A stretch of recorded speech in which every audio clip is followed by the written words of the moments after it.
My name's Damien from Advanced Therapy Solutions. Today we're making a scaphoid splint. So today we're going to do a scaphoid splint, and unfortunately we do need a broad piece of paper as well as a long one, but what I tend to do is nowadays I can just sort of extrapolate the proximal edge, so we'll actually, our splint, our end product will actually be longer than what this pattern shows. However, we need, the detail is in the distal part. So what we do on this one is we take similar markings to what we took for our wrist and thumb spiker. So similar markings to our wrist and thumb spiker. Okay, so taking an outline of the hand, we need our distal palmar crease, we need our thumb IP joint, okay, and you can take your hand away now. Okay, so similar to what we did before, we're doing a straight line across our distal palmar crease, straight line across our IP crease, and we're joining the two with a tab. Okay, joining the two with a tab. Ulnar border is exactly the same again. Bringing that down along the ulnar side. Okay, bearing in mind this is going to be a bit longer. Okay, on the radial side, we're actually going to just make sort of a mirror image of that. So this is going to fold, it's going to be circumferential, including the wrist and thumb. Okay, so we just make basically a mirror image and extrapolate that on the radial side. Okay, so the splint's going to wrap right around the wrist with a thumb included.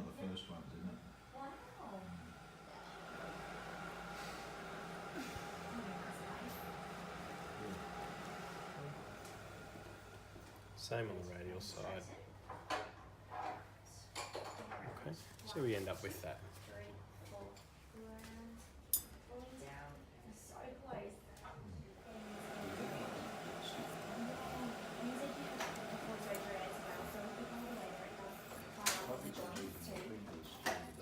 Exactly. Because you're trying to keep this one out.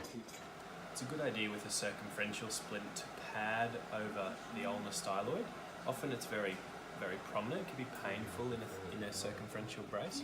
So I like to just put a piece of quite tight tubey grip over there and a piece of alpha strap, just so that we're creating a small void in the splint.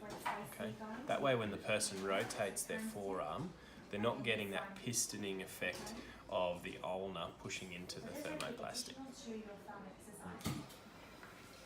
I've just got our thermoplastic back in the water, heating for the last time, setting up our patient in exactly the same way that we had for our wrist and thumb spiker earlier. So we've got our hand in a slight extension, we've got our thumb opposed, and the fingers comfortably extended. Okay, so we're just aligning our thermoplastic. It needs to sit just below the distal palmar crease. Okay.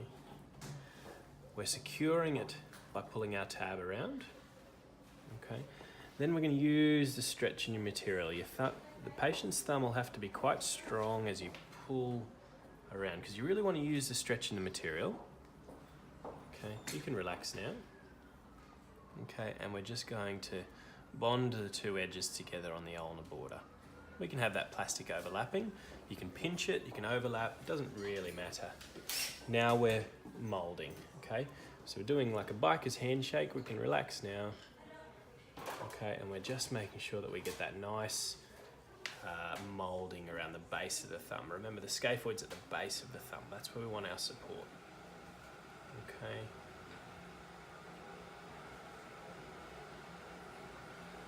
Okay, so we've got that nice contouring. Our patient's in a functional position, and we've got a nice product there.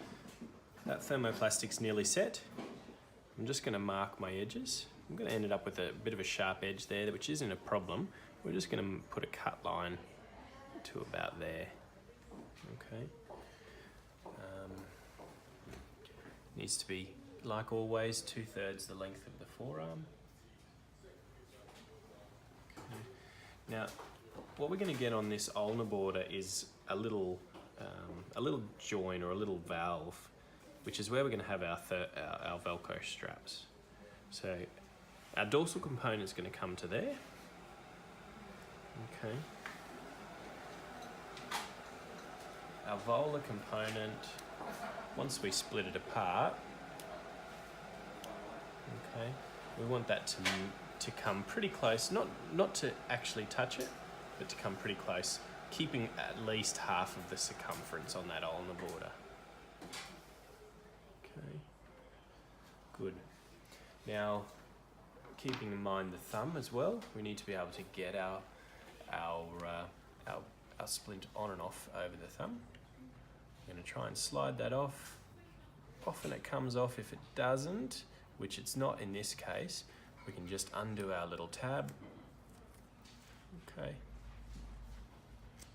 In order for that to come off easily without hurting our patient.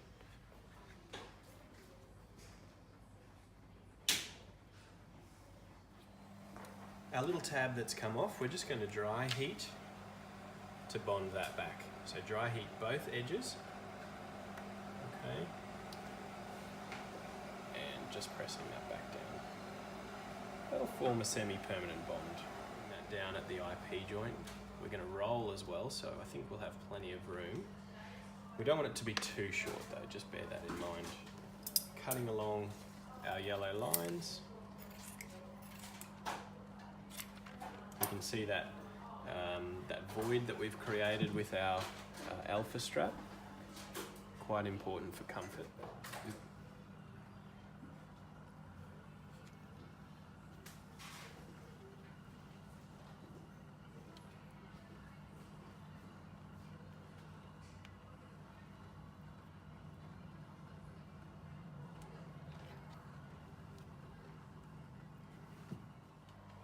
So we're just putting our straps on. You'll see that sometimes these sides, as the plastic cools, they kind of shrink in a little bit. So it's always a good idea to just make sure that they're not doing that.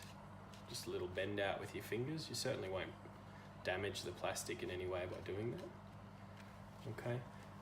Now attaching our straps, as always, heating our Velcro loop, heating our thermoplastic, and bonding the two together.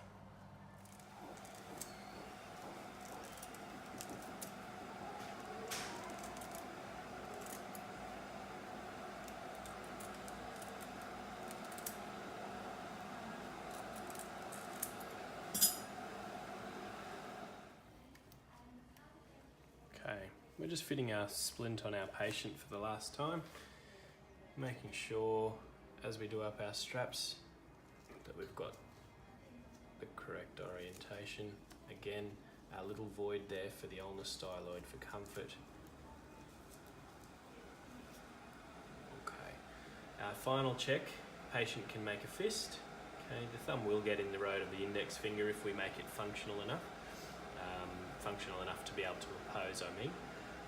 Be able to touch the index finger, the middle finger, hopefully the ring finger too. Good, okay. And we can see that it's approximately two-thirds the length of the forearm if we just use your other hand as a measure. So just bringing your middle finger to the wrist. Okay, and we're pretty close. Okay, good. Thanks for joining me today. We'll see you next time.